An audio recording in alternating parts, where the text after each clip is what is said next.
சென்னையில் என்னோட usual routine பார்த்துருப்பீங்க. இங்கே வில்லேஜில் ரொட்டீன் எப்படி இருக்குன்னு பார்க்கலாம். ஸோ இங்கெல்லாம் சாப்பிங் போர்ட்லாம் இருக்காதுங்க. இந்த கட்டை தான் பல வருஷமாக வச்சுருக்காங்க காய்கறி கட் பண்ணுறதுக்கு மாமியார். ஸோ நானும் அதை தான் யூஸ் பண்ணுவேன். கம்ஃபர்டபுளாக தான் இருக்கும். காலையில் இட்லிக்கு சாம்பார் தான் ரெடி பண்ணிட்டு இருந்தேன். லாஸ்ட்டாக கொஞ்சம் பொட்டுக்கடலை சோம்பு அதை நல்லா கோல்டன் ப்ரௌனாக வறுத்து அரைச்சி சாம்பாரில் போட்டிங்கன்னா டேஸ்ட் ரொம்ப சூப்பராக இருக்கும்.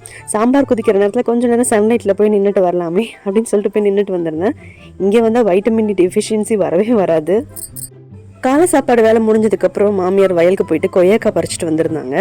பார்க்க தான் காய் மாதிரி இருக்கும், பட் சாப்பிட்டா செம்ம ஸ்வீட்டாக இருக்கும். ஃப்ரெஷ்ஷான கொய்யாக்காய் சாப்பிட்டு முடிச்சுட்டு லஞ்ச் என்ன வேணும்னு கேட்டிருந்தாங்க. எனக்கு அவங்க செய்கிற முருங்கைக்கீரை சாம்பார் ரொம்ப பிடிக்கும். ஸோ முருங்கைக்கீரை தான் செய்ய சொல்லியிருந்தேன். லாஸ்ட்டாக சட்டியில் போட்டு கடைஞ்சி தருவாங்க. செம்மையாக இருந்தது. சாப்பிட்டு முடிச்சுட்டு நல்லா ஒரு தூக்கத்தை போட்டுட்டு ஆஸ் யூஷுவல் ஈவினிங் ரொட்டீன் தாங்க. ஈவினிங் விளக்கெல்லாம் ஏற்றி முடிச்சுட்டு அதுக்கப்புறம் இங்கே பார்த்தீங்கன்னா பால் கறக்கிற வேலை ஆரம்பிச்சிருவாங்க.